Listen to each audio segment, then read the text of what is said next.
A somber day. The nation commemorates the anniversary of the September 11th, 2001 terror attacks. We hear from President Donald Trump, Democratic candidate Joe Biden, and two Catholic priests who tell us what they recall about that day. Faith and politics. A member of Congress tells us how he used prayer after being diagnosed with COVID-19. And fight for the unborn. The March for Life unveils its theme for the 2021 event. On EWTN News Nightly for Friday, September 11th, 2020.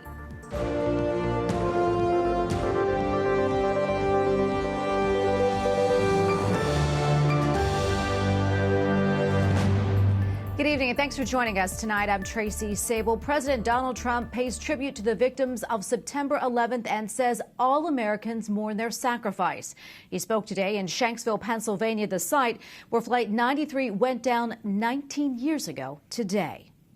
The heroes of Flight 93 are an everlasting reminder that no matter the danger, no matter the threat, no matter the odds, America will always rise up, stand tall, and fight back.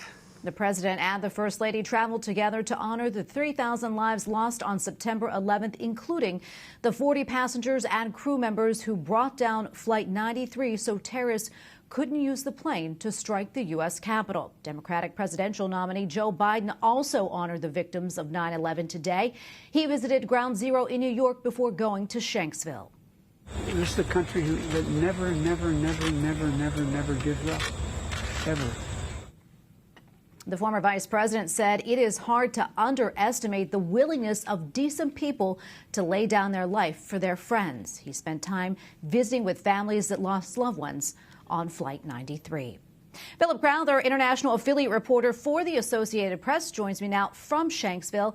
Philip, welcome back. Good to see you. I know you're at the memorial marking the site where the 40 passengers and crew of Flight 93 lost their lives 19 years ago today.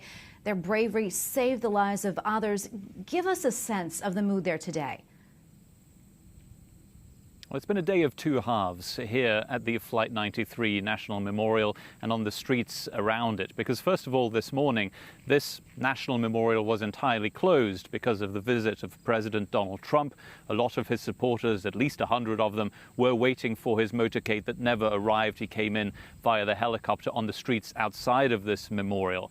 In the afternoon, as you know, Vice President Joe Biden was here, and at that time, this park, the field you can see behind me where Flight 93 went down 19 years ago today, well, this park was reopened for everybody, and we've seen a lot of visitors here. You can see the visitor center of the National Memorial here just behind me. These are all people who believed it was exactly the right time to come here, of course, to pay tribute to those who lost their lives, 40 passengers and crew on board of this flight who fought back to get control from terrorists while this plane was being flown toward Washington, D.C. A very appropriate time for them to pay tribute. I should also mention that there are a lot of Donald Trump supporters here. This area is an area where Donald Trump is particularly popular, and many of those who were lining the streets earlier came here to visit the memorial later in the day. Well, Philip, we heard a little bit of what President Donald Trump said this morning in Shanksville. What was his overall message? Well, I think the most important thing to say is that the anniversary of 9/11 tends to be a day when politics is put to the side, even presidential politics, in an election year like this one with less than 2 months to go before Election Day. And that happened today. Even though both candidates chose to come to the swing state of Pennsylvania, theirs were definitely not political speeches. This was the case for President Trump. It was the case for former Vice President Biden as well. This was, of course, a tribute to the victims and a tribute to the family members as well on behalf of President Trump, and also a tribute to the country, and maybe also in part a warning to those who might want to take on the United States. It was a message of the power of this country as well that he wanted to get across here in Shanksville earlier today. As mentioned, Joe Biden was also there in Shanksville to honor the lives lost. What did he do while he was there? Well, it was very low-key. The whole day, in fact, was very quiet and much quieter than past ceremonies. This is, of course, because of the coronavirus pandemic. What we saw from the former vice president was no speech. He gave no speech at the wall of names that is at the bottom of this field here around the village of Shanksville. He simply spoke to some of the family members of victims and spoke with them for quite a long time after laying down a wreath in tribute to them. He then went to the local fire station in Shanksville. Now, this is the town that is closest to this field, and this was also the fire department from which some of the first responders came to the wreckage here. A very low-key visit from Joe Biden, and he did announce this earlier in the morning when he first got on board his plane. He said this day was not going to be about politics, and that has very much been the case. Well, Philip, thank you so much for your time today. We appreciate it. Philip Crowther, international affiliate reporter for the Associated Press. Thank you again.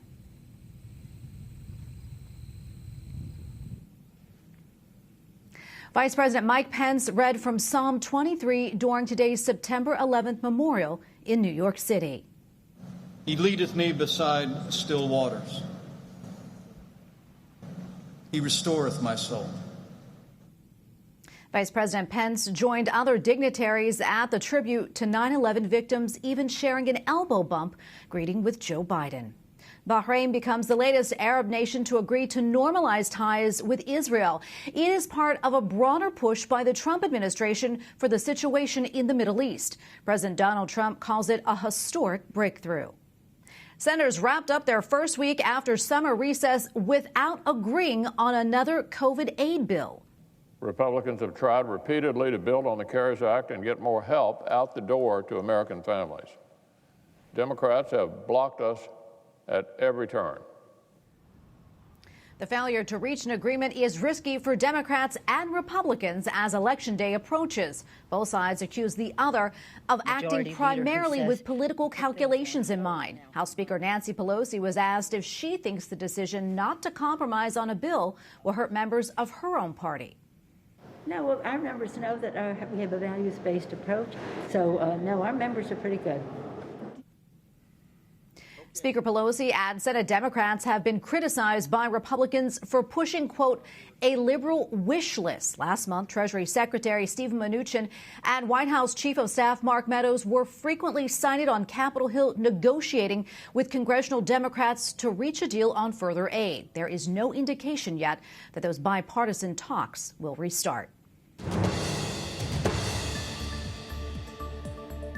Cardinal Luis Antonio Tagle has been diagnosed with COVID-19. Cardinal Tagle, the head of the Vatican's evangelization congregation, received the diagnosis after arriving home yesterday in the Philippines. He does not have any symptoms, but will remain in isolation for 14 days. This is the first known case of the coronavirus among Vatican department heads.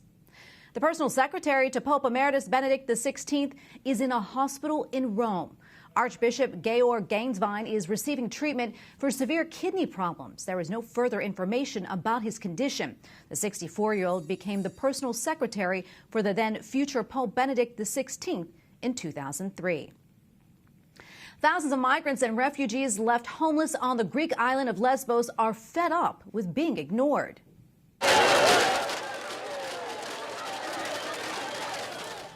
They are angry after fires destroyed the overcrowded Morea refugee camp this week. Some held signs pleading for help from Germany. 12,000 migrants trying to get to Europe had been living around the camp. Ethiopia is celebrating its New Year today, but only a few are able to attend church.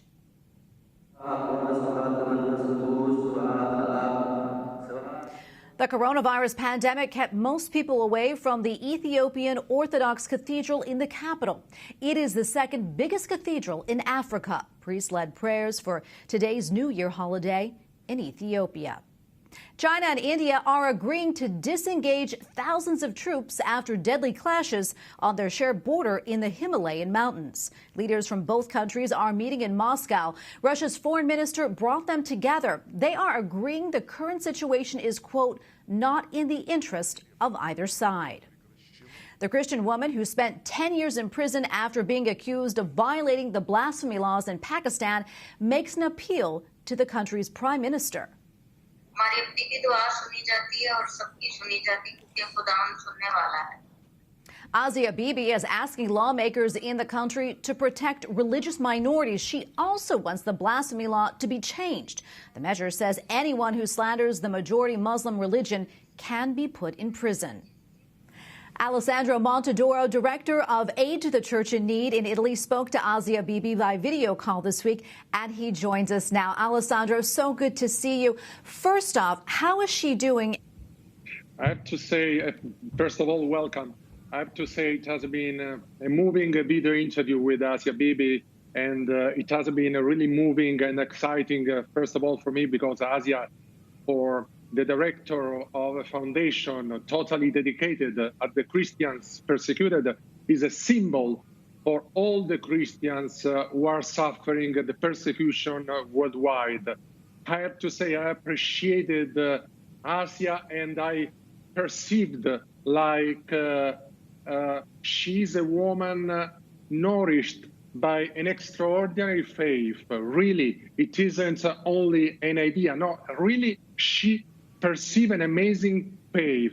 And at the same time, I appreciated like she appealed the Pakistani Prime Minister Imran Khan, trying or anyway asking to change the blasphemy law and trying to ask at the Prime Minister to protect all the Pakistani people, because Christians, in spite of they are only a minority, at the same time are Pakistani. And so talking of the young women, the young underage girl abducted, kidnapped, raped, and forcibly converted and forcibly married, I have to say I appreciated the way with which Asia asked at the Prime Minister to protect all the girls. I know she mentioned other people in Pakistan who are facing similar situations. You talked a little bit about that. And can you tell us maybe a little bit more?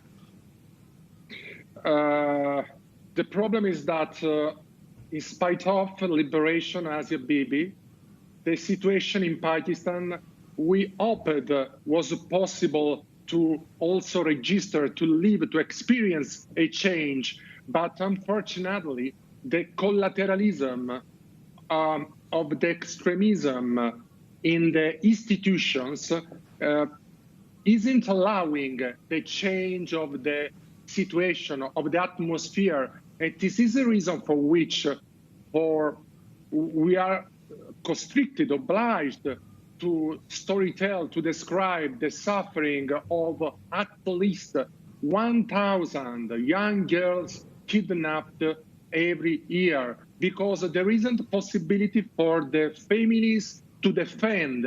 There is a big corruption also in the judicial system, because it's very, very important, the influence of the extremist groups. Alessandro, has the Pope made any statements about Bibi and the Pakistan persecutions? I have to say it has been really important, and by Asia is also arrived an admission from this point of view.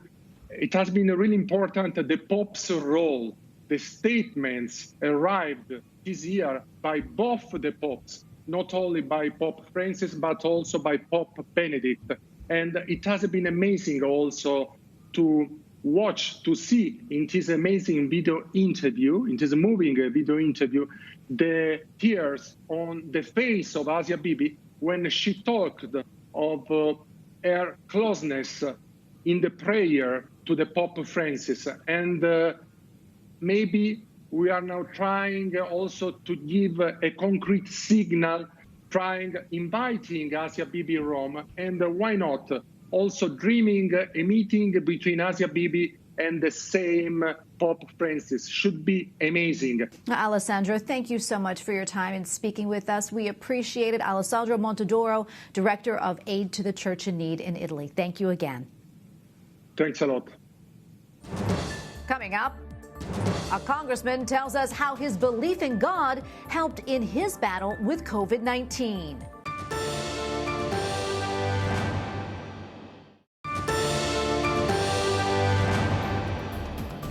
Pope Francis appoints 3 auxiliary bishops to the Archdiocese of Chicago. Father Robert Lombardo is one of the founders of the Franciscan Friar of the Renewal religious community. The other 2 are Fathers Jeffrey Grob and Kevin Birmingham. They are set to be consecrated on November 13th on the feast of St. Francis Xavier Cabrini. Tonight's Faith and Politics takes us from the halls of Congress to the gridiron of the University of Notre Dame and behind the scenes of one congressman's battle with COVID-19. Capitol Hill correspondent Eric Rosales has tonight's story. Congressman Mike Kelly, who is 71, tested positive for COVID-19 on March 27th. Although he was never hospitalized, he did lose 30 pounds in 10 days. He tells me he was initially tested only after his wife insisted. Went through one of those drive-in testing units, and the next day he called me back. He said, you know what, you do have this. It went rapidly downhill from there. The Republican representative from Pennsylvania says he ached all over and was extremely tired. His doctor prescribed the malaria drug hydroxychloroquine, which he believed prevented any respiratory problems. His prescription came during a time when the FDA granted hydroxychloroquine an emergency authorization for COVID-19 treatment. It has since been suspended, and the FDA cautions it can increase the risk of heart, kidney, liver, and other problems. In the end, he thanks the Lord for bringing him through it. And because his blood now contains antibodies, he's part of a donation plasma program to help others. Not a big sacrifice, very safe, not painful or anything else, but the technology today is incredible. So hopefully we'll come up with something soon. Ironically, his former football teammate at Notre Dame, Terry Hanratty, an All-American QB who went on to play for the Steelers, also tested positive at the same time. Each day after watching Mass on television, Representative Kelly says that they'd talk to each other, pray together, and compare their symptoms. Those friendships that are forged in those early years and that last through a lifetime. So those are the things that really count. And I think, where did I first meet him? Playground at St. Paul's School in Butler. While at Notre Dame, Representative Kelly says practicing his Catholic faith was easy, with a chapel in every dorm. But today, with so many different messages in society, Congressman Kelly says he stays centered by going to Mass each morning and receiving the sacrament. With all the noise and the confusion that's out there today and the back and forth, it's nice to have that hour of just kind of quietness where you can think, you can pray, and you can get some counseling. Congressman Kelly says he will continue to follow the message of Notre Dame's former president emeritus, Father Theodore Hesburgh. Take your faith out to the world and make a difference. At the Capitol, Eric Rosales, EWTN News Nightly. Up next, organizers for the March for Life reveal the theme for the 2021 event. And on this 19th anniversary of 9/11, we meet a couple of priests who lived through the horror.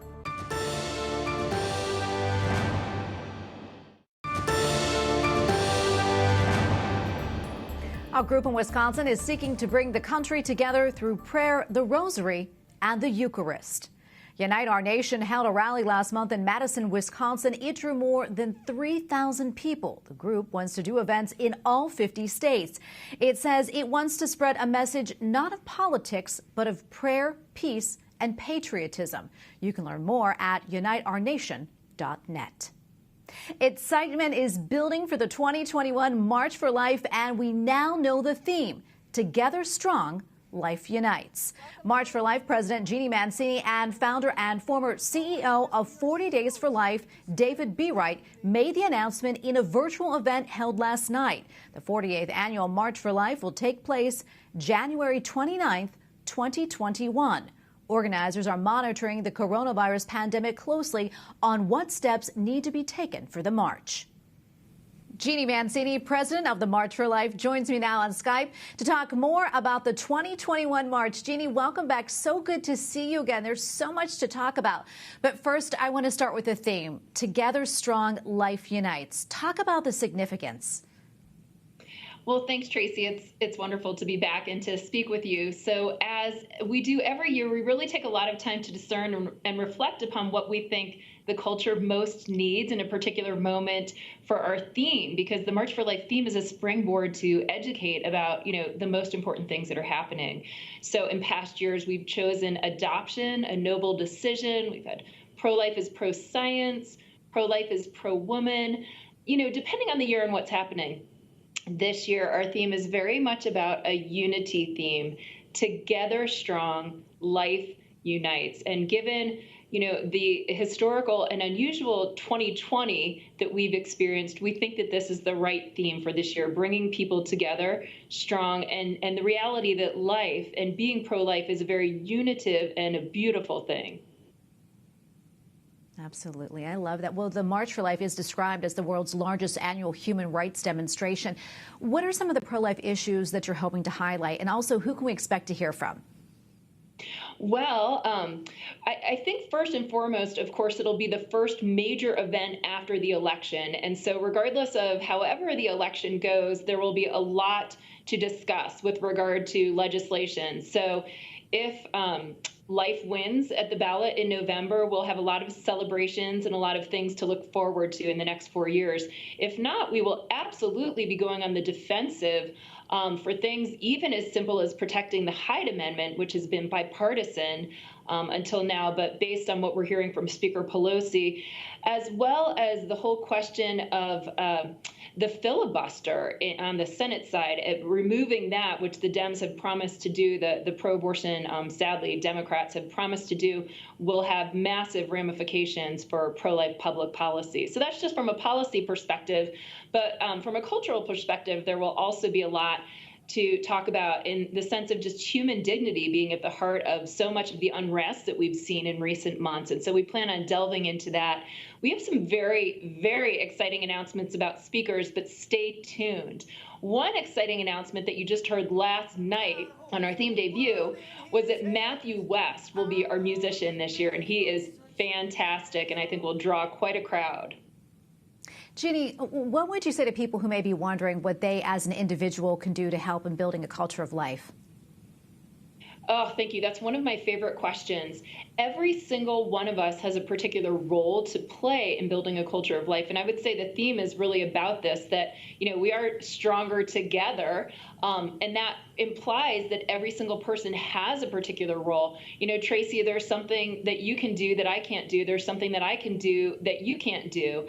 But when we bring our talents to the table, so to speak, and collectively work together, we really will be successful in building a culture of life. And so what I would particularly say to your viewers is to look deep in their heart, to pray, to discover what that particular gift or gifts might be, and then to embrace them and to try to do something, even if it's something small, like offering a little sacrifice every day to build a culture of life, because the responsibility isn't just on EWTN or the March for Life, it's on all of us.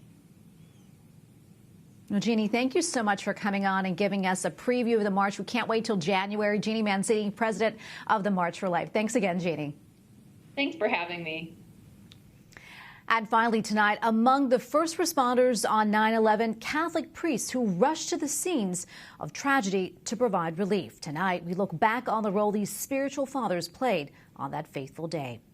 Correspondent Mark Irons joins us now. Mark? Tracy, I spoke to two priests who were Navy chaplains at the time. The stories of priests aren't often told when we reflect back on 9/11, but what they provided was invaluable. Unforgettable images from September 11th, 2001 have been seared into our memory. If you look closely among some of the chaotic snapshots, you can find a sign of hope. Near the World Trade Center, a priest ministering to people amid a field of debris. And as the Pentagon burns in the background, a priest prays on his knees, providing words of comfort. God is with you. Even in this tragedy, the Lord is with you. Father Carl Lindblad, a native New Yorker, found himself reassuring many people of this in Manhattan on 9/11. I learned years ago that sometimes you can't fix things. You just got to cry with the people where they are right now and pray to God. An active duty Navy chaplain at the time, Father Carl stayed near Ground Zero for 9 days, providing spiritual nourishment. Outside the nation's capital, Navy chaplain Father Aidan Logan went to the Pentagon following the attack and walked up to the crash. That's when it really struck me how violent this explosion was. He says his Roman collar was a welcome sight for many. Everyone seemed to be glad to see me, you know, and even if we just exchanged a few words, and they, you know, to a man or woman, they asked me to pray for them. And one image helps Father Aiden remember no matter what, God is always with us. And that's why we look at the crucifix, you know, and see, you know, that's the suffering of all mankind.